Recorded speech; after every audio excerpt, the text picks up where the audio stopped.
கர்த்தராகிய இயேசு கிறிஸ்துவின் இனிய நாமத்தில் உங்கள் ஒவ்வொருவருக்கும் கிங் ஆஃப் குளோரி சபையின் அன்பின் வாழ்த்துக்கள். இப்பொழுதும் தலைமை போதகர் பாஸ்டர் வின்சென்ட் அவர்கள் வழங்கும் தேவ செய்தியை கேட்டு ஆசீர்வாதத்தை பெற்றுக் கொள்ளுங்கள். கர்த்தருடைய நீதிமானாய் மாற்றி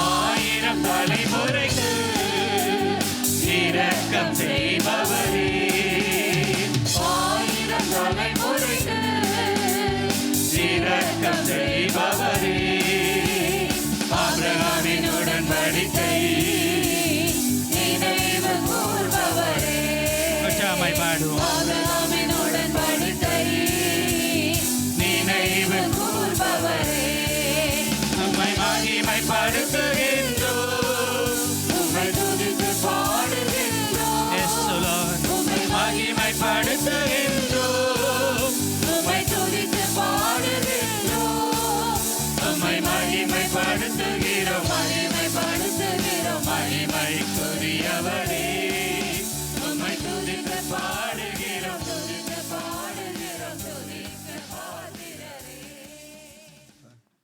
அப்படியே கண்களை மூடி ஆண்டவருடைய முகத்தை நோக்கி பார்ப்போம். பரமபிதாவே, எங்களோடு நீர் பேசு ராஜா. உம்முடைய வார்த்தை எங்களுக்கு தேவை. இன்றைக்கு ஆண்டவரே, கடந்த 7 நாட்கள் உம்முடைய பாதத்தில் இருந்த சுவாமி, இந்த 7வது நாளிலே நீர் எங்கள் மத்தியிலே இறங்கி எங்களை நீர் மகிமையாய் ஆசீர்வதிப்பதற்காய் நன்றி. தேவன் உம்முடைய பிள்ளைகளை ஆசீர்வதிக்க விரும்புகிறீர் ஆண்டவரே. இன்றைக்கு ஒவ்வொரு தலையிலும் உம்முடைய ஆசீர்வாதம் இறங்கணும் ஆண்டவரே. நாங்கள் ஒவ்வொருவருக்காகவும் சுவாமி உம்முடைய அபிஷேக தைலத்தை வைத்து ஜெபிக்கும் பொழுது தேவன் அவர்களுடைய வாழ்க்கையில் இருக்கக்கூடிய சாபங்களை உடைத்து ஆண்டவரே புதிய அபிஷேகத்தை கொடுத்து புதிய ஆசீர்வாதத்தை அவர்கள் தலையிலே வைத்து ஆண்டவரே உம்முடைய பிள்ளைகளை நீர் நற்குல திராட்சை கொடியாய், கனி கொடுக்கிற அத்தி மரமாய், செழித்து ஓங்குகிற ஆண்டவரே வயல்வெளியாய், ஆண்டவரே தகப்பனே உம்முடைய பிள்ளைகளை பெருக பண்ணுகிறவராய், ஆசீர்வதிக்கிறவராய் அந்த அபிஷேகம் இவர்கள் மேல் இறங்கணும். நீர் கொடுத்த வாக்குத்தத்தங்கள் எல்லாம் இவர்கள் வாழ்க்கையில் நிறைவேறணும். இன்றைக்கு ஆண்டவரே இந்த நாளுக்கு பிறகு உம்முடைய பிள்ளைகள் நிச்சயமாய் உணரணும். இந்த டிசம்பர் 7ஆம் தேதிக்கு பிறகு என் வாழ்க்கையில் ஒரு மாற்றத்தை நான் பார்க்கிறேன். என்னுடைய ஜெப வாழ்க்கையில், என்னுடைய குடும்பத்தில், என்னுடைய வேலையில், என்னுடைய எல்லாவற்றிலும் ஒரு மாற்றம் தெரிகிறது என்று அவரவர் சாட்சியாய் மாறணும். நீர் அப்படி செய்ய போவதற்காய் நன்றி. உம்முடைய நாமத்தை நீர் மகிமைப்படுத்தும். இயேசுவின் நாமத்தில் ஜெபிக்கிறேன் பிதாவே, ஆமீன். 1 தெசலோனிக்கேயர் 5வது அதிகாரம் 24வது வசனம். உங்களை அழைக்கிறவர் உண்மை உள்ளவர், அவர் அப்படியே செய்வார். உங்களை அழைக்கிறவர் யார்? உண்மை உள்ளவர், அவர் அப்படியே செய்வார். அவர் எப்படியெல்லாம் செய்ய போகிறார் என்பதை தான் இன்றைக்கு உங்களோடு கூட நான் பேச விரும்புகிறேன். ஆமீன். உங்களை அழைக்கிறவர் யாராம்? உண்மை உள்ளவர். நம்முடைய ஆண்டவர் யார் யார் என்று நாம் கொஞ்சம் நம்ம மனசில் அறிந்து கொள்ளணும். நம்முடைய ஆண்டவர் உண்மை உள்ளவர், நம்முடைய ஆண்டவர் பரிசுத்தம் உள்ளவர். அதை 1 பேதுரு 1:16 வசனம் சொல்லுகிறது. வாசிங்க. 1 பேதுரு 1:16 எடுத்தீங்கன்னா, நான் பரிசுத்தர் ஆகையால் நீங்களும் பரிசுத்தராய் இருங்கள் என்று எழுதியிருக்கிறதே. நான் பரிசுத்தர் ஆதலால் நீங்களும் பரிசுத்தராய் இருங்கள். நம்மை அழைக்கிறவர் உண்மையுள்ளவர். நம்மை அழைக்கிறவர் எப்படிப்பட்டவர்? உண்மையுள்ளவர். நம்முடைய ஆண்டவர் எப்படிப்பட்டவர்? தாழ்மையுள்ளவர். நம்முடைய ஆண்டவர் எப்படிப்பட்டவர்? அன்புள்ளவர். நம்முடைய ஆண்டவர் எப்படிப்பட்டவர்? இரக்கம் உள்ளவர். சரியா? எப்பவுமே ஒன்றை புரிந்து கொள்ளுங்க, நம்முடைய ஆண்டவருடைய குணம் நமக்குள் இருந்தால் நம்ம ரொம்ப ஈஸியாக ஆசீர்வதிக்கப்பட்டுடுவோம். ஆமென் சொல்லலையே நீங்கள்? Price the Lord. நம்முடைய ஆண்டவர் அவர் என்ன சொல்கிறார்? நான் நல்ல மேய்ப்பன் சொல்கிறாரு. நாம் கொஞ்சம் நல்லவங்களாக இருந்தால் நம்ம ஆசீர்வதிக்கப்பட்டுடுவோம். Price the Lord. நம்முடைய ஆண்டவர் உண்மை உள்ளவர் என்று சொல்லுகிறார். நம்மை அழைத்தவர் யாராம்? உண்மை உள்ளவர். நம்முடைய லைஃப்பில் கொஞ்சம் உண்மை இருந்ததுன்னா சரியா நம்ம ஆசீர்வாதமாய் மாறிடுவோம். சிலருடைய லைஃப்பில் உண்மையே இருக்காது. பொய், ஏமாற்று, என்ன அந்த அந்த இருதயம் உண்மையாகவே இருக்காது. ஒருத்தரை நாம் நம்பக்கூடியவர்கள். யார் உண்மை உள்ளவர்கள் அப்படின்னா, நான் உங்களை நம்பினா அந்த நம்பிக்கைக்கு நீங்கள் ஏமாற்றாமல் அந்த நம்பிக்கைக்கு பாத்திரராய் நடந்தால் நீங்கள் தான் உண்மை உள்ளவர்கள். சில நேரத்தில் நம்ம நினைக்கிறோம், நான் பொய் பேசுறதில்ல அதனால் நான் உண்மை உள்ளவன். இல்லை, நீ பொய் பேசுறதுனால நீ உண்மை உள்ளவனாய் மாறிட முடியாது. நீ உண்மையாய் வாழ்கிறவனாய் இருந்தால்தான் நீ உண்மை உள்ளவன். Price the Lord. சிலர் பொய் பேச மாட்டாங்க, ஆனால் உண்மையாய் வாழ மாட்டாங்க. ஏன்னா பொதுவாக அப்படிப்பட்ட ஜனங்களை நம்ம பார்க்கலாம். சிலர் பொய்யும் பேசுவாங்க அப்படின்னா அவங்கள பற்றி நம்ம கேர் பண்ணவே வேண்டாம். பொய் உதடுகள் தேவனுக்கு அருவருப்பு. ஸோ அப்போ ஆண்டவருடைய குணங்கள் நமக்குள்ளே இருந்தால், உங்களுக்கு இயற்கையாகவே ஒரு இரக்க சுபாவம் இருந்தால் தேவன் உங்கள் மேல் இரக்கம் வைப்பார். ஆமென். இயற்கையாகவே உங்களுக்கு ஒரு இரக்க சுபாவம், இயற்கையாகவே உங்களுக்கு ஒரு அன்பின் சுபாவம். நீங்கள் அன்பாக தான் இருப்பீங்க. நீங்கள் அன்பை தான் வெளிப்படுத்த ஆசைப்படுறீங்க. அப்போ தேவன் உங்களுக்கு அந்த அன்பை என்ன செய்வார்? காண்பிப்பார். ஸோ எப்போவுமே ஒரு தேவ பிள்ளை ஆசீர்வதிக்கப்படுவது தேவனுடைய குணம் நமக்குள் இருக்கா. சில நேரத்தில் தேவனுடைய குணமே இருக்காது, நல்லா ஜெபம் பண்ணுவாங்க. ஆமென். சில நேரத்தில் தேவனுடைய குணமே இருக்காது, நல்லா வேதம் வாசிப்பாங்க. அப்படியெல்லாம் இருக்கா அப்படின்னு கேட்டிங்கன்னா இருக்குது. நான் நிறைய பேர் அப்படி பார்த்துருக்கிறேன். தேவ சாயலே இருக்காது, நல்லா ஜெபம் பண்ணுவாங்க. பேசுறது செய்கிறது எல்லாமே அநியாயமாக இருக்கும், நியாயத்தை பேசுவாங்க. ஸோ அப்போது நாம் ஆசீர்வதிக்கப்படுவதற்கு முதலாவது ஒரு காரியமே, ஆண்டவரை போல நீ மாறு அப்படின்னா, ஏசாமி போல தாடியை வச்சு நீளமாக முடிய வளர்த்து, இப்போ அப்படியெல்லாம் ஆட்கள் இருக்கிறாங்க. என்ன, நான் இஸ்ரவேல் தேசத்துக்கு போயிருந்த பொழுது ஜீசஸ் கால்ஸ் ப்ரேயர் டவரில் ப்ரேயர் நடக்குது. அதில் ஒருத்தர் வந்தார். அப்படியே அந்த காலத்து அங்கி, அதே மாதிரி முடி, அதே மாதிரி தாடி, செருப்பு போட்டிருந்தாரா இல்லையான்னு தெரியல எனக்கு. அவர் வந்தார், எல்லாருக்கும் இயேசுவே வந்த மாதிரி இருந்தது. அவ்வளோ வெள்ளைக்காரன், அவ்வளோ அழகாக அப்படியே தாடியெல்லாம் வச்சு அதே மாதிரி ட்ரெஸ், அந்த அந்த அந்த அந்த காலத்து ட்ரெஸ் அவர் எங்கேயோ கண்டுபிடிச்சி அதுக்கு எவ்வளோ பணம் செலவு பண்ணி அந்த டிசைன் பண்ணாருன்னு தெரியல. ஆண்டவர் அப்படி நம்மளை மாற சொல்லலை. உனக்குள் உண்மை இருந்தால் நீ நிச்சயமாய் ஆசீர்வதிக்கப்படுவாய். ஆமீன். உனக்குள் பரிசுத்தம் இருந்தால் நீ நிச்சயமாய் ஆசீர்வதிக்கப்படுவாய். அந்த ஒவ்வொரு நல்ல குணத்திற்கும் ஒவ்வொரு ஆசீர்வாதம் காம்ப்ளிமெண்ட்டாக வரும். நீங்கள் ஒன்று வாங்கினா ஒன்று கிடைக்கும்னு சொல்லுவாங்கல்ல, அந்த மாதிரி வரும். உனக்கு பரிசுத்தம் இருந்தால் நீ தேவனை தரிசிப்ப. ஆமீன். தேவன் உன்னோடு கூட இடைப்படுவார். தேவனுடைய கிருபை. உனக்கு தாழ்மை இருந்துச்சுன்னா நீ உயர்த்தப்படுவே. அந்த உயர்வு, தாழ்மை இருந்தால் உயர்வு. உனக்கு உண்மை இருந்தால் நீ என்ன செய்வ? பரிபூர்ண ஆசீர்வாதங்களை பெறுவே. உனக்கு இரக்கம் இருந்தால் உனக்கு என்ன செய்யப்படும்? இரக்கம் காண்பிக்கப்படும். ஸோ இது ரொம்ப சிம்பிள். கிறிஸ்துவ ஜீவியத்தில் ஆசீர்வதிக்கப்படுவது ரொம்ப சிம்பிள். ஆனால் நாம் தான் அதை ரொம்ப காம்ப்ளிகேட்டடாக மாற்றிட்டோம். உனக்கு கீழ்ப்படுகிற குணம் இருந்ததுன்னா தேவன் உன்னை உயர்த்துவார். நீ கீழ்ப்படுகிற, அப்பா அம்மாவுக்கு கீழ்ப்படுகிற, அப்பா அம்மாவுடைய ஆசீர்வாதம் மேலே வரும், உன்னை ஆண்டவர் உயர்த்துவார். சபையில் நீ கீழ்ப்படுகிற, பரலோக ஆசீர்வாதம் மேலே வரும், கர்த்தர் உன்னை ஊழியத்தில் ஆசீர்வதிப்பார். சிலர் நான் ஆவியில் இருக்கிறேன்னு வாங்க கீழ்ப்படிய மாட்டாங்க, எதிர்த்து நிற்பாங்க. அப்படியே எல்லாவற்றுக்கும் எதிர்த்து நிற்பாங்க. அவங்கக்கிட்ட நம்ம சொல்லவே பயமாக இருக்கும்.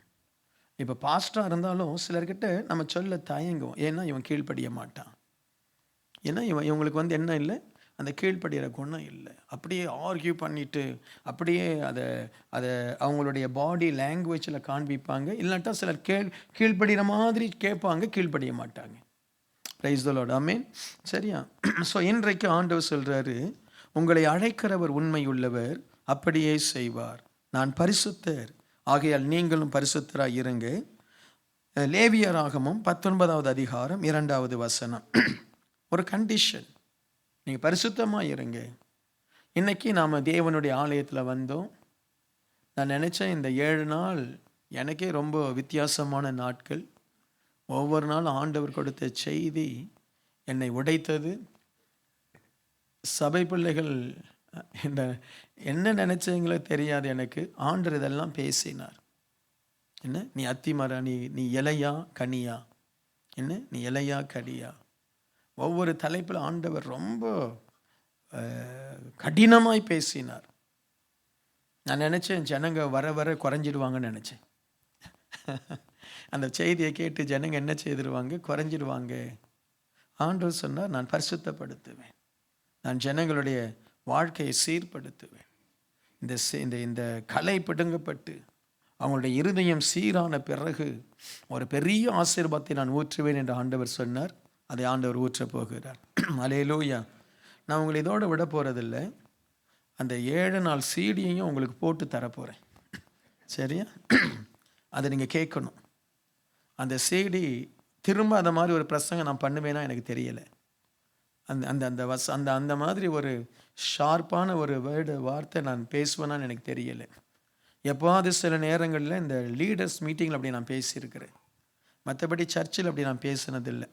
ஏன்னா சர்ச்சில் ஜனங்க துக்கத்தோடு கவலையோடு வருவாங்க அப்படின்னு சொல்லி ஆறுதலான வார்த்தைகள், கொஞ்சம் கண்டிப்பு இருந்தாலும் வாழைப்பழத்தில் என்னது ஊசியை ஏற்றுவதை போல் அழகாக அப்படி சொல்லிட்டு போயிட ஆண்டவர் உதவி செய்தார். ஸோ அதை நீங்கள் கேட்கணும். ஸோ இந்த வசனங்களை நீங்கள் கேட்டதினாலே ஆண்டவர் உங்களுக்கு ஆண்டவர் தருகிற ஆசீர்வாதம், நீ உண்மையாக இருந்தால், நீ பரிசுத்தமாக இருந்தால், நீ கீழ்ப்படிந்திருந்தால், நீ சபையில் ஆசீர்வாதமான ஒரு குடும்பமாக இருந்தால் உனக்கு என்ன நடக்கும்? சகரியா 4வது அதிகாரம் 6வது வசனம். அப்பொழுது அவர், செருபாபேலுக்கு சொல்லப்படுகிற கர்த்தருடைய வார்த்தை என்னவென்றால், பலத்தினாலும் அல்ல பராக்கிரமத்தினாலும் அல்ல, என்னுடைய ஆவியினாலே ஆகும் என்று சேனைகளின் கர்த்தர் சொல்லுகிறார். ஆண்டவர் சொல்றாரு, உன் காரியம் உன் பலத்தினால, உன்னுடைய ஞானத்தினால, உன்னுடைய திறமையினால ஆகணும்னு அவசியமே இல்லை. Price the Lord. உன்னுடைய காரியங்கள் இனி உனக்கு இருக்கக்கூடிய ஞானத்தை வச்சு, உனக்கு இருக்கக்கூடிய திறமையை வச்சு, உனக்கு இருக்கக்கூடிய மனுஷ பலத்தை வைத்து நீ சாதிக்கணும்னே அவசியமே இல்லை. ஆண்டவர் சொல்றாரு, என் ஆவியினாலே உனக்கு காரியங்கள் வாய்க்க போகிறது. ஹல்லேலூயா. என்னுடைய ஆவியினாலே உனக்கு எல்லாவற்றையும் நான் செய்ய போகிறேன். என்னுடைய ஆவியானவர் உன்னோடு கூட இருப்பார். பெரிய பர்வதமாய் தெரியும், சமபூமியாய் மாறும். பெரிய பிரச்சனையாய் வரும், காணப்படும், இருக்கலாம். நாம் எதுவுமே செய்ய வேண்டியதில்லை. தேவனை நம்பி நான் சொன்னதை போல ஆண்டவருக்கு உண்மையாய் கீழ்ப்படிந்து தாழ்மையாய் இருங்க. இன்றைக்கு ஆண்டவர் இந்த வார்த்தையை உங்களுக்கு கொடுக்கிறார். என்னுடைய ஆவியினாலே உனக்கு எல்லாம் ஆக போகிறது. ஆமென் சொல்லுங்களேன். ஆவியானவர் தான் இந்த உலகத்தை உருவாக்கினார். ஏசப்பா சொல்ல சொல்ல நடந்த காரியங்கள் என்ன? ஆவியானவர் தான் வானத்தின் காரியங்கள்லாம் அழகுபடுத்தினார். நம்முடைய ஆவியினாலே அவர் அழகுபடுத்தினார். ஆவியானவர் தான் உருவாக்குகிறவர். ஆண்டவர் சொல்றார், உன் வாழ்க்கையில எது உனக்கு தடையா இருக்கோ அதை ஆண்டவர் நீக்கி போடுவார். செங்கடல் என்ன செய்வது? மனுஷ பலனே அதில் பயன்பட முடியாது. ஆண்டவர் தன்னுடைய ஆவியினாலே ஒரு கீழ்காற்றை அனுப்பினார். அது பிளந்து போனது. காடை வேண்டும் என்று கேட்ட பொழுது ஒரு காற்றை அனுப்பினார். காடைகள் வந்து விழுந்தது. அல்லேலூயா. ஆண்டவர் தம்முடைய ஆவியினாலே இனி கிரியை செய்ய போகிறார். இந்த ஆலயத்தில் இனி தேவ ஆவியானவருடைய அந்த கிரியைகளை நீங்கள் பயங்கரமாக நீங்கள் பார்க்கலாம். ஆண்டவருடைய கிரியை என்னுடைய ஆவியினாலே ஆகும். உங்கள் வாழ்க்கையில் என்ன பிரச்சனை வந்தாலும் போய் கண்ணீரோடு ஜெபம் பண்ணி ஆவியில் அந்நிய பாஷையில் ஜெபம் பண்ணுங்க. ஆவியானவரே, பலத்தினால் அல்ல பராக்கிரமத்தினால் அல்ல, உங்களுடைய ஆவியினால் எனக்கு கை கூடணும். கர்த்தர் கை கூடி வர பண்ணுவார். அல்லேலூயா. ஆண்டவருடைய கிரியை எப்படி நடக்க போகுது? இந்த ஜெபத்தில் ஆண்டவர் அதை தான் நமக்கு சொல்றாரு. இந்த 7 நாள் ஆண்டோடைய பாதத்தில் வந்தீங்களே, உங்களுக்கு என்ன செய்ய போறாரு? ஆவியானவர் உங்களுக்காக யுத்தம் பண்ணுவார். ஆவியானவர் உங்களுக்காக பொறுப்பெடுப்பார். ஆவியானவர் உங்களுக்கு செய்ய வேண்டியதை செய்வார். கர்த்தருடைய ஆவியானவர் எலியாவின் மேல் இறங்கின பொழுது அவன் ரதத்தை விட வேகமாய் ஓடுகிறான். ஆமென். ஆகாப் ராஜாவினுடைய ரதத்தை விட எலியா வேகமாய் ஓடுகிறான். ஆவியானவர் உனக்கு எல்லாவற்றையும் செய்ய போகிறார். ஆவியானவருடைய மனதை மாற்றப் போகிறார். ஒரு சாதாரணமாக இருக்கிற உனக்குள் ஒரு விசேஷித்தமான ஒரு ஞானத்தை ஆவியானவர் கொடுக்க போகிறார். எந்த இடத்துல நீ வேலையில் நீ புறக்கணிக்கப்பட்டிருந்தாய், அந்த இடத்துல தேவன் ஒரு அற்புதத்தை செய்வார். ஹல்லேலூயா. உன் குடும்பத்தில் ஒருவேளை நீ புறக்கணிக்கப்பட்டிருந்தால், உன் குடும்பத்தில் தேவன் உன்னை ஒரு எஸ்தர் ராஜாத்தியை போல மாற்றப் போகிறார். உன்னை ஒரு தாவீதை போல தேவன் உயர்த்த போகிறார். தாவீதுக்கு தெரியும் தன்னை மாற்றினது தேவனுடைய ஆவியானவர். எப்பொழுது அந்த ஆவியானவர் வந்து அவன் மேல் தங்கி இருந்தாரோ, அதற்கு பிறகு தாவீதின் வாழ்க்கையில வெற்றி. சிங்கத்தை கிழிக்கிறான், அவன் அந்த கரடியை கிழிக்கிறான், அந்த பெரிய அந்த கோலியாத்தை ஜெயிக்கிறான். தாவீதுக்கு தெரியும் இது கர்த்தருடைய ஆவியானவர் செய்கிறார். என்னால முடியாத காரியங்களை யார் செய்வார்? ஆவியானவர். என்னுடைய வாழ்க்கையில் ஆவியானவருடைய கிரியை நான் அறிந்திருக்கிறேன். என் பலத்தினால என்ன செய்ய முடியும் எனக்கு தெரியும். ஆவியானவர் வந்தால் அவர் என்ன செய்வார்னு எனக்கு தெரியும். Price the Lord. எனக்குன்னு ஒரு பலன் இருக்கு. அது சின்ன பலன், குறுகிய பலன். அது சில நேரம் எனக்கு வெற்றியை கொண்டு வரும், சில நேரம் தோல்வியை கொண்டு வரும். சில நேரம் எனக்கு ஆசீர்வாதத்தை கொண்டு வரும், பல நேரங்களில் அது எனக்கு சாபத்தை கொண்டு வரும். எனக்குன்னு ஒரு பலன் இருக்கு, இல்லைன்னு இல்லை. கர்த்தர் மனுஷனை படைக்கும் பொழுதே அவனுக்குள் சில தெய்வீக பலத்தை வைத்துதான் படைத்தார். நீ உலகத்தை ஆளுகை செய்வாய், உலகத்தின் சகலவத்தை நீ கட்டுப்படுத்துவே. ஆனால் எப்பொழுது பாவம் சாபம் மனுஷனுடைய வாழ்க்கையில வந்ததோ, எதுவும் நம்முடைய கட்டுப்பாட்டில் இல்லை. ஆனால் ஆண்டவர் சொல்லுகிறார், இந்த நாட்களில், இந்த நாளில் உங்க தலையில அந்த எண்ணெயை வைத்து அந்த ஜெப நேரத்தில் ஜெபிக்கும் பொழுது ஆவியான உங்க குடும்பத்தை பொறுப்பெடுக்க போகிறார். தனிப்பட்ட விதத்தில் தேவன் உங்களை பொறுப்பெடுக்க போகிறார். ஆவியானவர் உங்களுக்கு எல்லாவற்றையும் செய்ய போகிறார். ஹல்லேலூயா. எல்லாவற்றையும் செய்வார். உனக்கு உதவி செய்யும்படி ஒரு மனுஷனுடைய இருதயத்தில் ஆவியானவர் பேசுவார். உன்னை ஏற்றுக்கொள்ளும்படி ஒரு சூனேமியாளுடைய இருதயத்தில் ஆண்டவர் பேசினார். எலிசா அங்கே போய் தங்கினார். ஒரு லீதியாருடைய உள்ளத்தில் ஆவியானவர் பேசினார். அங்கு பவுல் போய் தங்கினார். ஆமென். ஒரு அந்த போர்த்திபாருடைய கண்களில் அந்த யோசேப்புக்கு கிருபை கிடைத்தது, அவனை உயர்த்தினார். அதே போல பார்வோனுடைய கண்களில் யோசேப்புக்கு கிருபை கிடைத்தது. யார் செய்தது? அந்த இடத்துல கூட அந்த யோசேப்பு பேசினதை பார்த்து பார்வோன் சொல்லுகிறான், இப்படிப்பட்ட ஆவியை பெற்ற மனுஷன் இவன் தேவ ஆவியை பெற்ற மனுஷன் அல்லவா? உங்களுக்குள் அப்படிப்பட்ட ஒரு ஆவியான ஒரு கிரியை செய்ய போகிறார். ஆமென் சொல்லுங்க. அதற்காக ஜெபியுங்க. இதுவரை ஆவியானவருக்கு இடம் கொடுக்காதவர்கள், இதுவரை ஆவியானவரோடு கூட நல்ல நேரத்தை செலவிடாதவர்கள், தயவு செய்து ஆவியானவர், முதலாவது ஆவியானவர் உங்களுக்கு தேவை. வேதத்தை வாசிக்கும் பொழுது ஆவியானுடைய துணையை தேடுங்க. உங்க வேலை செய்யும் பொழுது ஆவியானுடைய துணையை தேடுங்க. ஆண்டவர் சொல்றாரு, பெசலேயேலை என்னுடைய ஆவியினால் நான் நிரப்பினேன், ஞானத்தின் வரத்தை அவனுக்கு நான் கொடுத்தேன். ஸோ ஆவியானவர் உங்களுக்கு அந்த ஞான வரத்தை கொடுப்பார். உங்க வேலை இடத்துல நீங்க உயர்த்தப்படுவீங்க. யாரோ ஒரு சிலர் இந்த சபையில உயர்த்தப்பட்டது உண்மை. ஆனால் இன்றையிலிருந்து எல்லாரும் உயர்த்தப்படணும். ஹல்லேலூயா. எல்லாருக்கும் அந்த ஞானத்தை ஆண்டவர் கொடுக்க போகிறார். ஆண்டவர் சொல்ல, என்னுடைய ஆவியினாலே ஆகும். சொல்லுங்க, கர்த்தருடைய ஆவியினாலே ஆகும். 2-3 முறை சொல்லுங்க. இனி என் வாழ்க்கையில கர்த்தருடைய ஆவியானவர் ஆளுகை செய்ய போகிறார். என் வாழ்க்கையில கர்த்தருடைய ஆவியானவர் ஆளுகை செய்ய போகிறார். இயேசு சோர்ந்து போய் நிற்கிறார். பிசாசு வந்து அவரை அலக்கழிக்கிறான். அதை சாப்பிடு, இதை சாப்பிடு, இதை கல்ல அப்பமா மாத்து. ஒரு மலையின் மேல கொண்டு போய் நிறுத்துறான், கோபுரத்தின் மேல் கொண்டு போய் நிறுத்துறான். அவர் சோர்ந்து போய் இருக்கிறார். ஆனால் அவன் போன பிறகு ஆவியானவர் அவரை நிரப்புகிறார். பாருங்க, ஆவியானவர் பலத்தினாலே அவர் கொண்டு போகப்பட்டார். ஆமென். அவருடைய கீர்த்தி எல்லா திசைகளிலும் பெருகிற்று. இந்த சபையில் ஆண்டவர் செய்ய போகிற காரியங்கள், கீர்த்திகள் பெருக போகிறது. உன் குடும்பத்தில் ஆண்டவர் செய்ய போகிற காரியங்கள் பெருக போகிறது. ஆண்டவர் சொல்றாரு, கர்த்தருடைய ஆவியினாலே உனக்கு ஆகும். ஆமென். ஆகும். மனுஷங்களை மாற்றுவார், சட்ட திட்டங்களை மாற்றுவார். ஆமென். உன் கம்பெனியில் இருக்கிற போராட்டங்களை மாற்றுவார். ரூல்ஸ் அண்ட் ரெகுலேஷன்ஸை மாற்றுவார். உனக்கு என்ன செய்யணும் அதை ஆண்டவர் செய்வார். உன் சரீரத்தை மாற்றுவார். ஆபிரகாம் சாரால் சரீரத்தை மாற்றினது அந்த ஆவியானவர். உங்கள் சரீரத்தை ஆண்டவர் மாற்றுவார். உங்களுடைய பர்சனாலிட்டியை மாற்றுவார். நீ ஒருவேளை சோம்பலான ஒரு ஆவியா இருப்ப, ஒரு சோம்பல், ஒரு எல்லாவற்றையும் என்ன, ஒரு வேலை செய்ய தைரியம் இல்லை, ஒரு காரியத்தை எடுக்க தைரியம் இல்லை, ஒரு சோம்பல், ஒரு பயம். ஆண்டவர் உங்களை மாற்ற போகிறார். அல்லேலூயா, அல்லேலூயா. ரோமர் 9வது அதிகாரம் 16வது வசனம். ஆகையால் விரும்புகிறவனாலும் அல்ல, ஓடுகிறவனாலும் அல்ல, இறங்குகிற தேவனாலே யாம். விரும்புகிறவனாலும் ஒன்றும் நடக்காது, ஓடுகிறவனாலும் ஒன்றும் நடக்காது, இறங்குகிற தேவன். Price the Lord. உன் வாழ்க்கையில் நீ எதையாவது விரும்பினால் அது நடக்கணும் அப்படின்னா தேவன் இருந்தால் தான் நடக்கும். Price the Lord.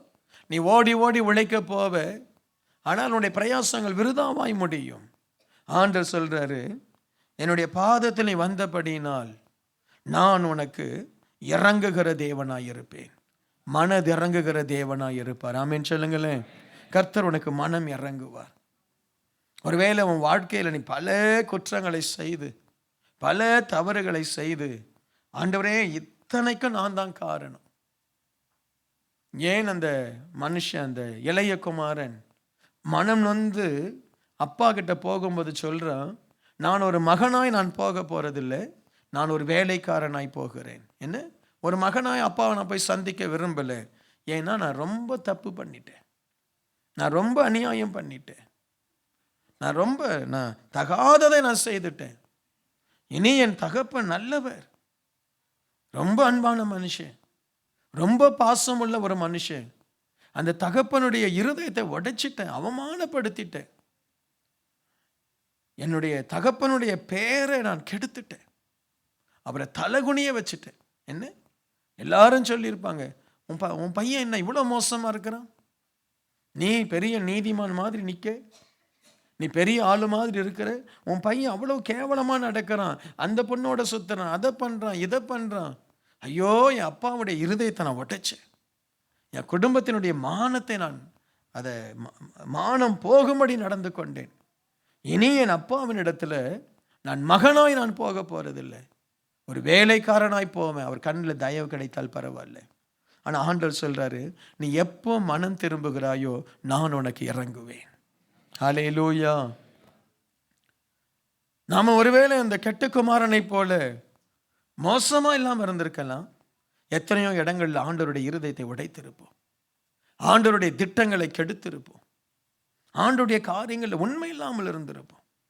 என்ன, உண்மை ஆண்டவருக்கு ரொம்ப முக்கியம், ரொம்ப முக்கியம். ஆண்டவருடைய பிள்ளைகள் உண்மையா இருக்கணும். பாருங்க, நீங்க காணிக்கை கொடுக்குறீங்க, எதுக்காக நீங்க காணிக்கை கொடுக்குறீங்க, அதுக்காக தான் அதை யூஸ் பண்ணணும். நம்ம இந்தியா கொஞ்சம் பணம் அனுப்புகிறோம். இந்த ஹெல்பிங் ஹேண்ட், கண்ணுக்காக கொடுத்தவங்க, இந்த ஹெல்பிங் ஹேண்டுக்காக கொடுத்தவங்க, அனாதை பிள்ளைகளுக்கு கொடுத்தவங்க, அந்த பணத்தை எடுத்து நான் கம்ப்யூட்டர் வாங்கலாமா சொல்லுங்க. நீங்க எதுக்காக கொடுத்தீங்க? யாரோ ஒரு அனாதை பிள்ளைக்காக கொடுத்தீங்க, யாரோ ஒருத்தருக்கு கண் ஆப்ரேஷன், ஒரு மருத்துவத்துக்காக, ஒரு ஏழை ஜனங்களுக்காக கொடுத்தீங்க. நான் அதை எடுத்து, ஆண்டவரே இதை கொடுத்தாங்க, ஆனாலும் உங்களுடைய ஊழியத்துக்கு தான் நான் பயன்படுத்துகிறேன், இதை நான் ஒரு கம்ப்யூட்டர் வாங்குறேன் அப்படின்னு சொல்லி வாங்கினால் நான் உண்மை இல்லாதவன், நான் உண்மை இல்லாதவன். Price the Lord. உண்மை இல்லாதவன். அப்போ நான் என்ன செய்தேன், என்னுடைய அந்த ட்ரஸ்டிக்கு ரொம்ப கிளியராக சொல்லிட்டேன், இந்த இவ்வளோ பணம் நாம் உதவி செய்கிறவங்களுக்காக தான் அனுப்புகிறோம், இதில் வேற எந்த பொருளை வாங்கி வச்சிடக்கூடாது, இதில் யாரோ ஒரு ஏழை பிள்ளைக்கு அது போகணும்னு சொல்லி ஆண்டவர் நிர்ணயம் பண்ணியிருக்கார். எங்கேயோ அது போகணும், ஒரு ஏழை குடும்பத்திற்கு, ஒரு ஏழை மனுஷனுக்கு, ஒரு ஏழை ஊழியக்காரனுக்கு அது போகணும். அதை நான் வேற எதுக்கும் யூஸ் பண்ணக்கூடாது. ஊழியத்துக்கு தான் யூஸ் பண்ணுறேன், ஆனால் மாற்றி யூஸ் பண்ணிடக்கூடாது. விளங்குதான் உங்களுக்கு நான் சொல்றது? அதை மாதிரி கூட நம்ம தப்பு பண்ணலாம். ஆண்டவர் என்னை நம்பி இதை நீ செய் மகனேன்னு சொல்லி கொடுக்கிறாரு, நான் அதை வேற எங்கேயோ விதைக்கிறேன். இந்த நிலத்துல விதைன்னு சொல்லி ஆண்டவர் எனக்கு தானியத்தை கொடுக்கிறார், நான் அதை கொண்டு போய் வேற எங்கேயோ விதைக்கிறேன். ஸோ அப்போ ஆண்டவர் அந்த மாதிரி தவறு கூட நம்ம செய்திருக்க கூடாது, அந்த மாதிரி தவறு கூட செய்யக்கூடாது. ஆண்டவருடைய சமூகத்தில் ஒரு தேவ பிள்ளை ஏதோ ஒரு தவறு நீ செய்திருக்கலாம், நீ மனம் இறங்கும் பொழுது, மனம் திருந்தும் பொழுது ஆண்டவர் சொல்றாரு, நான் உனக்கு இறங்குவேன். எத்தனையோ தவறுகள் நம்முடைய வாழ்க்கையில் இருக்கலாம், எத்தனையோ குறைவுகள் இருக்கலாம். சபையை நம்ம அலட்சியப்படுத்தி இருக்கலாம், ஜெபத்தை அலட்சியப்படுத்தி இருக்கலாம், பெற்றோரை அலட்சியப்படுத்தி இருக்கலாம், கணவனை அலட்சியப்படுத்தி இருக்கலாம், மனைவியை அலட்சியப்படுத்தி இருக்கலாம், குடும்பத்தை அலட்சியப்படுத்தி இருக்கலாம், தேவனுடைய ஊழியத்தை அலட்சியப்படுத்தி இருக்கலாம். ஆனால் மனம் திரும்பும் பொழுது ஆண்டவர் சொல்றார், நான் உனக்கு இறங்குவேன். நீ எவ்வளவு ஓடினாலும் அது வாய்க்காது, நீ எவ்வளவு பிரயாசப்பட்டாலும் வாய்க்காது, நீ எவ்வளவுதான் நீ போராடினாலும் சில காரியங்கள் உனக்கு நடக்காது. ஓடுகிறவனாலும் அல்ல, விரும்புகிறதினாலும் அல்ல, இறங்குகிற தேவனாலே ஆக போகிறது. அல்லேலூயா. இன்னைக்கு தேவன் உங்களுக்கு இறங்குவார். நம்ம ஆண்டுடைய பாதத்தில் ஓடி வந்தோம்ல, ஆண்டுடைய சமூகத்தில் வந்து இந்த 7 நாட்களும் கதறி அழுதோம்ல, அந்த வசனத்தை கேட்டு வீட்டில் போய் நீங்கள் நைட்டு உணர்த்தப்பட்டு, சுவாமி நான் இதில் சரியில்லையே, நான் இப்படி வாழலையே, இப்படி நான் நடக்கலையேன்னு சொல்லி நீங்கள் தேவ சமூகத்தில் மனம் புலம்பி இருப்பீங்கல்ல. ஆவியானவர் எங்கேயோ உங்களை தொட்டிருப்பார் இல்லை. ஆவியானுடைய வசனத்தை கேட்டு ஒரு இருதயத்தில் ஒரு நடுக்கம் பிடிச்சிருக்கோம்ல. ஆண்டவர் சொல்றாரு, நான் உனக்கு இறங்குவேன். ஹல்லேலூயா. நான் உனக்கு இறங்குவேன். இதுவரை தடைப்பட்ட காரியம் இன்று முதல் தேவனால் உங்களுக்கு கைகூடும். ஹல்லேலூயா. கைகூடும். ஆண்டவர் உங்களுக்கு இறங்கினால் கைகூடும். ஒரு நேரம் வரைக்கும் மொர்தெகாய்க்கு ஆண்டவர் இறங்கல. ஒரு நேரம் வரைக்கும் இஸ்ரவேல் ஜனங்களுக்கு ஆண்டவர் இறங்கல. ஏதோ ஒரு பாயிண்ட்ல ஆண்டவர் டக்குன்னு மோசையை பிடிக்கிறார். ஏதோ ஒரு பாயிண்ட்ல ஆண்டவர் டக்குன்னு ராஜாவுக்கு ஒரு தூக்கத்தை கொண்டு தூக்கம் இல்லாமல் ஆக்கி அவனை மொர்தெகாயை குறித்து வாசிக்க பண்ணுகிறார். ஏதோ ஒரு பாயிண்ட்ல ஆண்டவர் ஒரு திருப்பு முனையை கொண்டு வருகிறார். இறங்குவதற்காய் ரொம்ப கண்ணீர் வடிச்சிட்டீங்களா? யோசேப்பை போல அநியாயமா ஏதோ ஒரு இடத்துல நீங்கள் அடைக்கப்பட்டு வேதனையின் மேல் வேதனை அனுபவித்துக் கொண்டிருக்கிறீங்களா? எங்கேயோ ஆண்டவர் கிரியை செய்துட்டு இருக்கார்.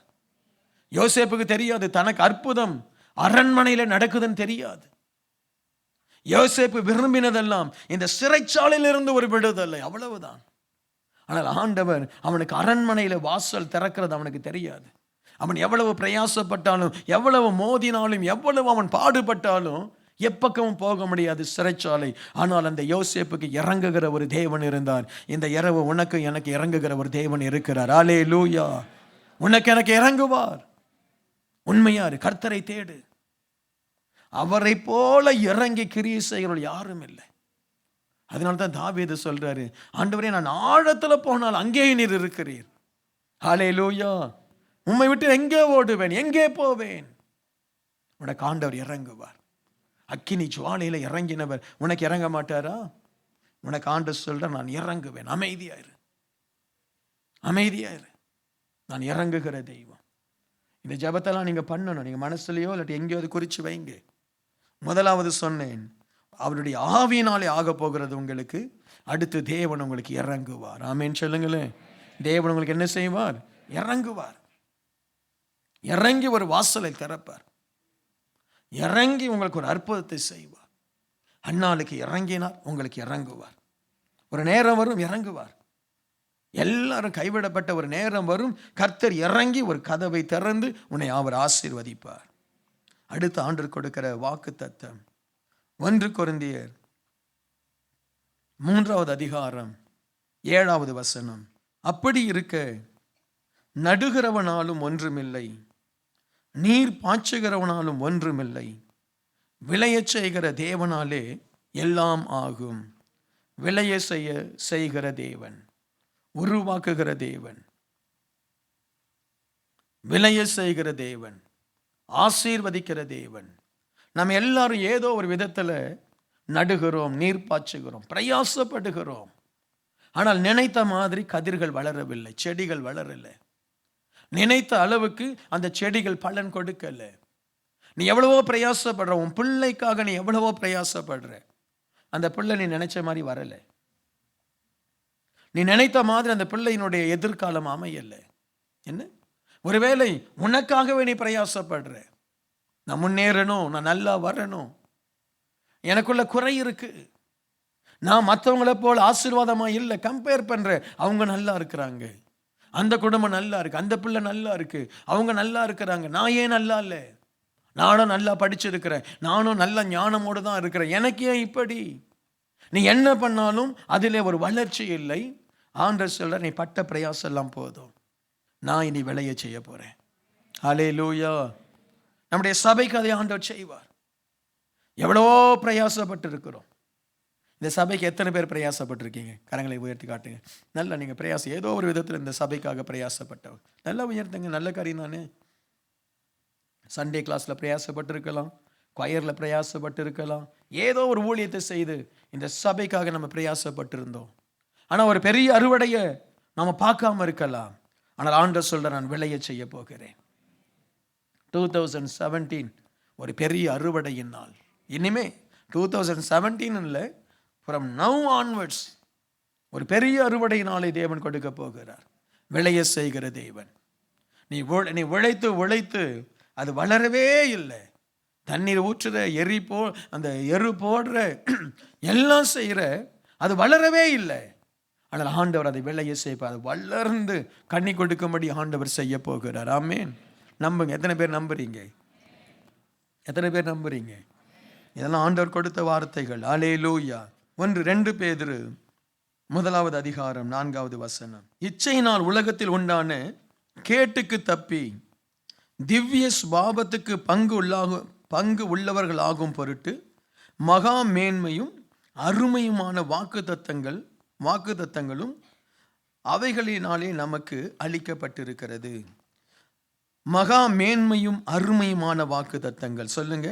திவ்ய சுபாவத்திற்கு பங்குள்ளவர்களாகும் பொருட்டு, தேவனுடைய சுபாவத்திற்கு பங்குள்ளவர்களாகும் பொருட்டு மகா மேன்மையும் அருமையான வாக்குத்தத்தங்கள். ஸோ ஆண்டவர் நமக்கு மகா மேன்மையும் அருமையுமான வாக்குத்தத்தங்களை கொடுத்து அவைகளினாலே நம்மை அவர் ஆசீர்வதிக்க போகிறார். எனக்கு கொடுத்த வாக்குத்தத்தம் உங்களுக்கு இருக்காது, உங்களுக்கு கொடுத்த வாக்குத்தத்தம் எனக்கு கிடையாது. Price the Lord. மோசேக்கு ஆண்டவர் கொடுத்த வாக்கு வேறு, யோசுவாவுக்கு ஆண்டவர் கொடுத்த வாக்கு வேறு. ஆண்டவர் ஆபிரகாமுக்கு கொடுத்த வாக்கு வேறு. ஒவ்வொரு தேவ பிள்ளைகளுக்கும் விசேஷித்த வாக்குத்தத்தங்களை ஆண்டவர் கொடுக்கிறார். Price the Lord. நம்ம ஒவ்வொருவருக்கும் ஆண்டவர் விசேஷமான வாக்கு கொடுத்திருக்கிறார். அந்த வாக்கை தேவன் நிறைவேற்ற அவர் கிருபை உள்ளவராய் இருக்கிறார். நமக்கு கொடுக்கப்பட்ட வாக்கு எப்படிப்பட்டதாம்? மகா மேன்மையும் அருமையுமான வாக்குத்தத்தம். சொல்லுங்க. மகா மேன்மை அருமையான வாக்குத்தத்தம். நல்லா சொல்லுங்க. மகா மேன்மை அருமையான வாக்குத்தத்தம். உனக்கு ஆண்டவர் மகா மேன்மையானது தான் தருவார்.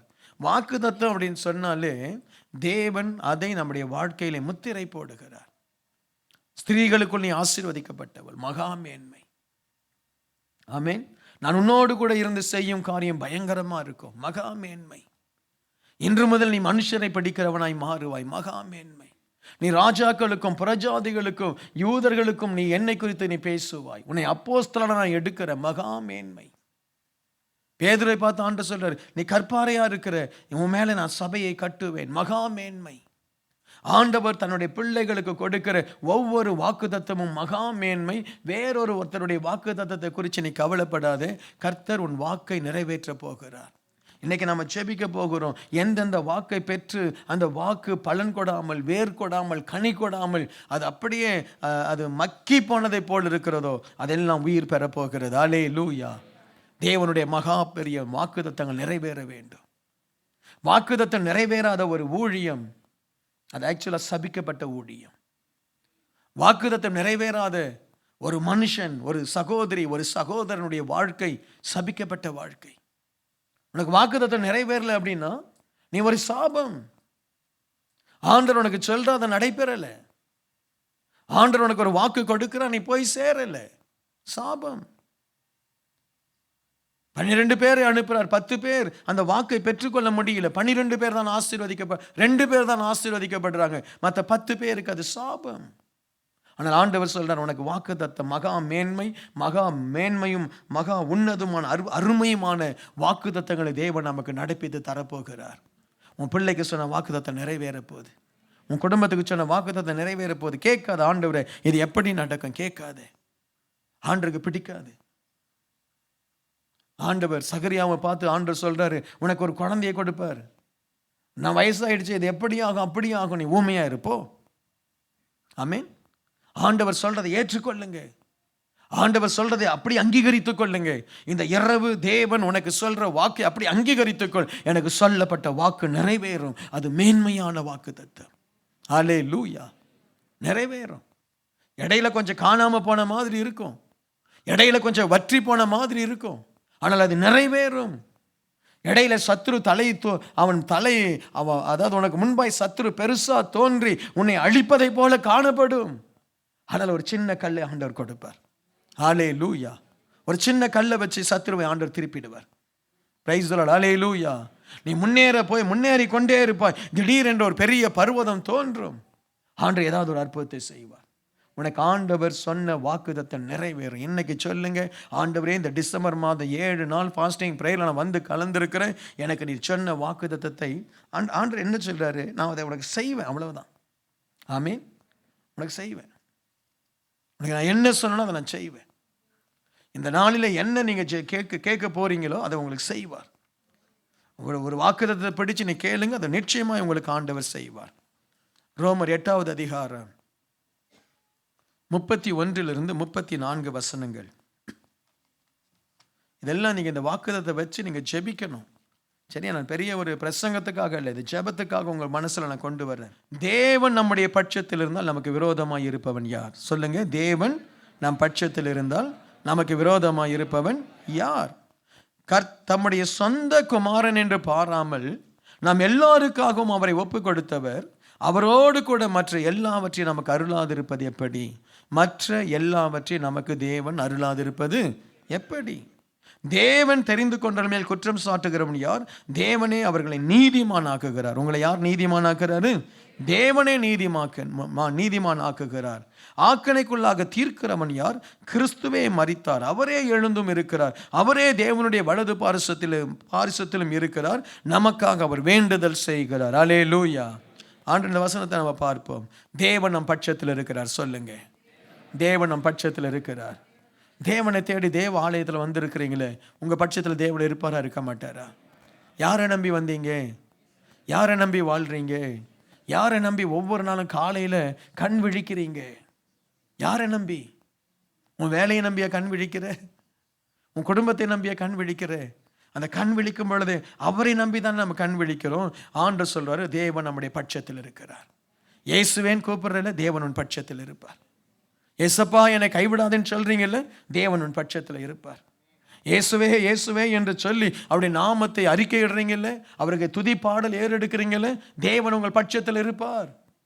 அல்லேலூயா. பயப்படாதீங்க. மனுஷன் உங்களுக்கு விரோதமா இருக்கிறான், போராட்டங்கள் விரோதமா இருக்கு, வறுமை விரோதமா இருக்கு, தேவைகள் விரோதமா இருக்கு, எல்லாமே நம்மை போட்டு அழுத்தது. உளையான சேற்றில் இருக்கிறதை போல அப்படியே முழுகி கொண்டு இருக்கிறேன். இது வரைக்கும் நீ முழுகி இருப்ப. இன்னைக்கு சொல்லு, ஆண்டுடைய சமூகத்தில் தேவன் என் பட்சத்தில் இருக்கிறார். ஹல்லேலூயா. தேவன் யார் பட்சத்தில் இருக்கிறார்? உன் பட்சத்தில் இருக்கிறார். அவர் உனக்காக தம்முடைய சொந்த குமாரன் என்று பாராமல் அவரையே நமக்காக ஒப்பு கொடுத்தவர் அவரோடு கூட மற்ற எல்லாவற்றையும் உனக்கு அருளாதிருப்பது எப்படி? வசனம் கேட்குது, சொந்த குமாரனையே கொடுத்துட்டாரு. இது எப்படி இருக்குன்னா, உங்களுக்காக நான் ஜீவனை கொடுத்துட்டேன். உங்களுக்காக நான் என்ன செய்தேன்? ஜீவனை கொடுத்துட்டேன். நான் மரிச்சிட்டேன், உங்களுக்காக மரிச்சிட்டேன். அதுக்கப்புறம் யாருக்கோ ஒரு ஆசை, இந்த கோட்டு நல்லா இருக்கே, நம்ம எடுத்துக்கிட்டா என்ன? உனக்காக ஜீவனை கொடுத்த நான் இந்த கோட்டு தர மாட்டேன்னா சொல்லுங்க. சரியா? Price the Lord. இல்லாட்டி யாருக்கோ ஒரு ஆசை, சரி இந்த பெண்ணு நல்லா இருக்கே, உனக்காக ஜீவனை கொடுத்த நான் இந்த பெண்ணை தரமாட்டேனா? ஹலோ சொல்லுங்க ஐயா, சொல்லுங்க. தரமாட்டேனா? ஏசாமி நமக்காக ஜீவனையே, பிதாவானவர் தன் குமாரனுடைய ஜீவனையே கொடுத்தார். மற்றெல்லாம் எப்படி கொடாம இருப்பாரு? உனக்கு எது தேவையோ அதை நிச்சயமாக அவர் கொடுப்பார். உனக்கு உயர்வு தேவையா கொடுப்பார், சமாதானம் தேவையா கொடுப்பார், வேலை தேவையா கொடுப்பார். உன்னை வேலை இல்லாம பட்டினி போட்டு உன்னை சாகடிக்கிறது ஆண்டவருடைய சித்தம் அல்ல. அல்லேலூயா. உன்னை கடைசி காலம் வரைக்கும் உழைத்து உழைத்து உழைத்து நீ அப்படியே ஓடாய் போவது தேவனுடைய சித்தம் அல்ல. உன்னை ஆண்டவர் உனக்கு என்ன தேவையோ அது தருவார். ஆமென். உனக்கு என்ன தேவை அது தருவார். அதுக்காக நம்ம ஐஸ்வர்யம் இல்லை. உன் வாழ்க்கைக்கு எது தேவை அதை தேவன் தருவார். தராமல் இருக்கவே மாட்டார். உங்கள் பரமபிதா உங்களுக்கு எது வேணுமோ அதை அறிந்திருக்கிறார். இந்த காலகட்டத்தில் உனக்கு இதுதான் தேவை. இந்த காலகட்டத்தில் உனக்கு இதுதான் தேவை. 6 மாத குழந்தைக்கு நல்ல பர்கர் வாங்கி வாயில் திணிக்கிறோமா? சொல்லுங்க. வாயை தர டபுள் டெக்கர் பர்கர். டபுள் என்னது எனக்கு தெரியல. என்னவோ வருது. அதையா திணிக்கிறோம் உங்க வாயில். 6 மாத குழந்தை வாயில். பால் டேஸ்ட்டாக இருக்காது, கொஞ்சம் நல்லா சுகர் போட்டு இல்லாட்டா நல்ல சில்லி கிராப் தர பிள்ளைக்கு, 6 மாத குழந்தைக்கு. உனக்கு என்ன வேணுமோ அந்த நேரத்தில் ஆண்டவர் தருவார். உயிர் போகிற நேரத்தில் பாலை தான் ஊற்றுவாங்க, வேற என்னத்தை ஊற்றுவாங்க? போய் சேர நேரம் இருந்தீங்கன்னா உனக்கு அதுதான் கிடைக்கும். ஆமேன், ஹல்லேலூயா, பிரைஸ் தி லார்ட். மற்ற எல்லாவற்றையும் ஆண்டவனுக்கு கொடாமல் இருப்பது எப்படி? நிச்சயம் கொடுப்பார். சொல்லுங்க, என் ஆண்டவர் என் தேவையை சந்திப்பார். யெகோவா ஈரே அவர். ஆமீன். உனக்கு என்ன வேணுமோ அதை ஆண்டவர் கொடுப்பார். உன் பிள்ளைக்கு என்ன வேணுமோ அதை ஆண்டவர் கொடுப்பார். உன்னை கொஞ்ச நேரம் டெஸ்ட் பண்ணுவார், அவ்வளவுதான். என்னை நம்புறியா? இந்த பிள்ளைகளுக்கு சைக்கிள் ஓட்ட அந்த காலத்தில் நம்ம கற்றுக் கொடுப்போம் பாருங்க. என்ன செய்வோம்? அந்த பிள்ளைக்கு, அப்பா பிடிச்சிட்டு இருக்கீங்களா? ஆமாம் பிடிச்சிட்டு தான் இருக்கேன் சைக்கிள். நான் விடலை. நீ முன்னாடிப்பா. நான் விடலைன்னு சொல்லி நாம நடந்து போயிடுவோம். அது சைக்கிள் எங்கேயோ போயிட்டு இருக்கும். அதுக்கப்புறம் திரும்பி பார்த்து கீழே விடும். சரியா? ஏன்? அந்த மாதிரி தான் அப்பா உன்னை பயிற்சி வைப்பார். பணம் இல்லாமல் உனக்கு பயிற்சி கொடுப்பார். கொஞ்சம் வேலை இல்லாமல் உனக்கு பயிற்சி கொடுப்பார். கொஞ்சம் குடும்பத்தில் கஷ்டத்தை கொடுத்து உனக்கு பயிற்சி கொடுப்பார். நீ பயிற்சியே கொடுக்கலன்னா நீ ஒன்றுத்துக்கும் யூஸ் ஆகாத ஒரு சாதாரண ஒரு என்னமா இருப்ப. பயிற்சி இல்லாத நீ ஒரு குழந்தையாவே வாழ்ந்துடுவே. உனக்கு திறமை வரணும், உனக்கு பலன் வரணும், உனக்கு ஞானம் வரணும், உன்னை ஒரு படை தலைவனாய் தேவன் மாற்றணும். ஆண்டவர் சொல்றாரு, நான் எல்லாவற்றையும் நான் உனக்கு கொடுப்பேன். Price the Lord. எல்லாவற்றையும் உனக்கு கொடுப்பேன். தேவன் தெரிந்து கொண்ட மேல் குற்றம் சாட்டுகிறவன் யார்? உன்னை இனி யாரும் இனி உனக்கு குற்றம் சாட்ட மாட்டார். உன்னை யார் தான் நீதிமான ஆக்குனது? தேவன். நீ தேவனுக்கு சொந்தம். ஹல்லேலூயா. உனக்காக வேண்டுதல் செய்கிறார் தேவன். உன்னை பாவின்னு சொல்ல இன்னொரு பாவிக்கு என்ன அதிகாரம் இருக்கு? Hello, price the Lord. உன்னை பாவி, உன்னை யூஸ்லெஸ், நீ பாவி, நீ பிசாசு பிடிச்சவன், நீ அநியாயக்காரன், நீ உண்மை இல்லாதவன், உன்னை மற்றவன் குற்றப்படுத்த யாருக்கு அதிகாரம் இல்லை. ஆண்டவர் சொல்றாரு, அவன் என்னுடைய சொத்து, நான் அவனை நீதிமானாக்குவேன். நீங்களே யாரையும் போய் குற்றப்படுத்திட்டு இருக்காதீங்க. ஆண்டவர் சொல்ற, அவன் என்னுடைய சொத்து, நான் அவனுக்காக ரத்தம் சிந்தினேன், நான் அவனை என்னுடைய ரத்தத்தினால் கழுவி நான் நீதிமானான் நிறுத்துறேன். நீ யார் அவனை பத்தி பேச? இனிமே உங்களை பத்தி யாராவது குற்றம் சாட்டினால் தேவன் அவர்களுக்கு விரோதமாய் நிற்பார். ஆமேன். உங்களை யாராவது உன்னை பார்த்து உன்னை இன்சல்ட் பண்ணி, உன்னை பார்த்து உன்னை கேவலமா பேசி, நீ யூஸ்லெஸ், நீ பாவி, நீ முரட்ட, நீ அது இதுன்னு உன்னை யாராவது உன்னை இன்சல்ட் பண்ணா தேவன் அவர்களிடத்துல போய், அவன் என்னுடைய மகன், நான் என்னை ஆராதிக்கிறவன், அவன் பாவிதான், அவன் பாவத்துக்கு நான் ஏற்கனவே சிலுவையில் கரையும் செலுத்திட்டேன், ரத்தம் செலுத்திட்டேன். Price the Lord. இது எப்படி தெரியுமா? ஒரு ஹோட்டலில் போகிறீங்க, உங்களை நான் அங்கே பார்த்து சொல்லிட்டேன், பிரதர் நீங்கள் சாப்பிடுங்க, எவ்வளோ சார் நான் பில் நான் கட்டிக்கிறேன்னு சொல்லிட்டேன். சரியா? அவர் அந்த சாப்பிட்றத கீழே கொட்டுறாரு, அவர் இஷ்டம், எவ்வளோ வேணாலும் சாப்பிட்டுங்க, நான் பில் கட்டிடுறேன்னு சொல்லி நான் முன்னாடியே அந்த ஹோட்டல் மேனேஜர்கிட்ட காசு கொடுத்துட்டேன், $1000. அவர் என்ன வேணாலும் சாப்பிடட்டும். அவர் $1000 எங்கே சாப்பிட போகிறாரு? அவர் சாப்பிட்டு எல்லாத்தையும் கிழிச்சு எல்லாம் பண்ணிட்டு வந்துடுறாரு. அந்த ஹோட்டல் முதலாளி அவர்கிட்ட பில்லுக்கு காசு கேட்பாரா?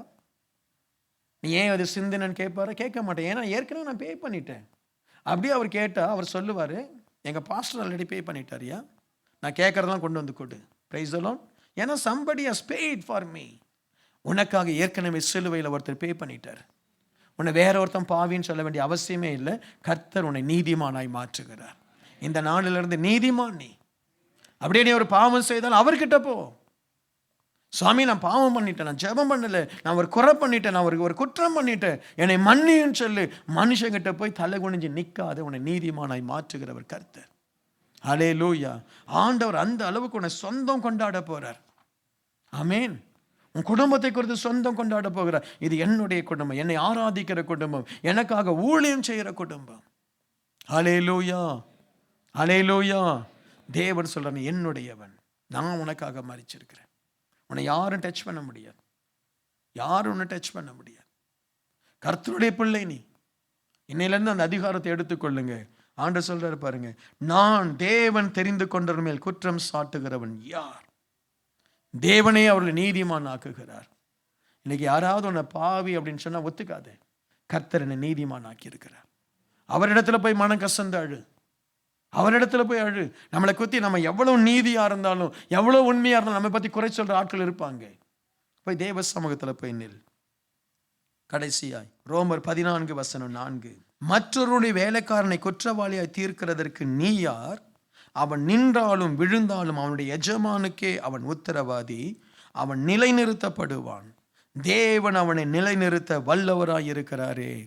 ஆண்டவர் சொல்றாரு, நான் உன்னை நிலைநிறுத்துவேன், நான் உன்னை நிலைநிறுத்துவேன், நான் உன்னை நிலைநிறுத்துவேன். உன்னை யார் என்ன குற்றப்படுத்தினாலும் ஆண்டவர் சொல்றாரு, அவன் என்னுடைய ஊழியன், என்னுடைய மகன், என்னுடைய பிள்ளை, நான் நிலைநிறுத்த போறேன்.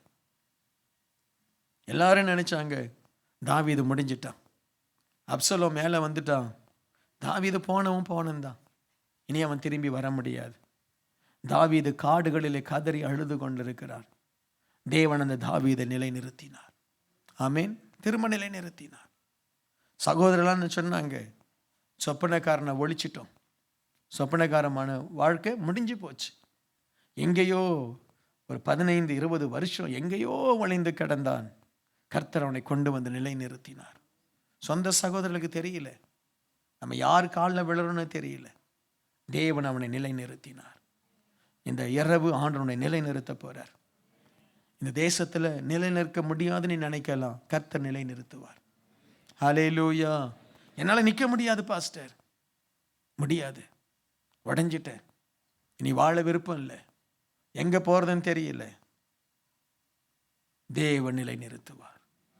நீ தேவனுடைய பிள்ளை, நீ எந்த நிலைமையில இருந்தாலும் சரி தேவனுடைய நிலைநிறுத்த வல்லவர். அப்படிதான் என் வாழ்க்கையில் நான் கடந்து போன பகுதிகள் உண்டு. நிப்போன்ற நம்பிக்கையே இல்லை, வாழ்வோம் என்ற நம்பிக்கையே இல்லை, சாபம். ஆனால் தேவன் நிலைநிறுத்தினார். உங்களை ஆண்டவர் நிலைநிறுத்துவார். இன்னைக்கு அப்படியே நம்ம எழுந்து நின்று தேவ சமூகத்தில் நம்ம இந்த காரியங்களுக்காக ஜெபிக்க போகிறோம்.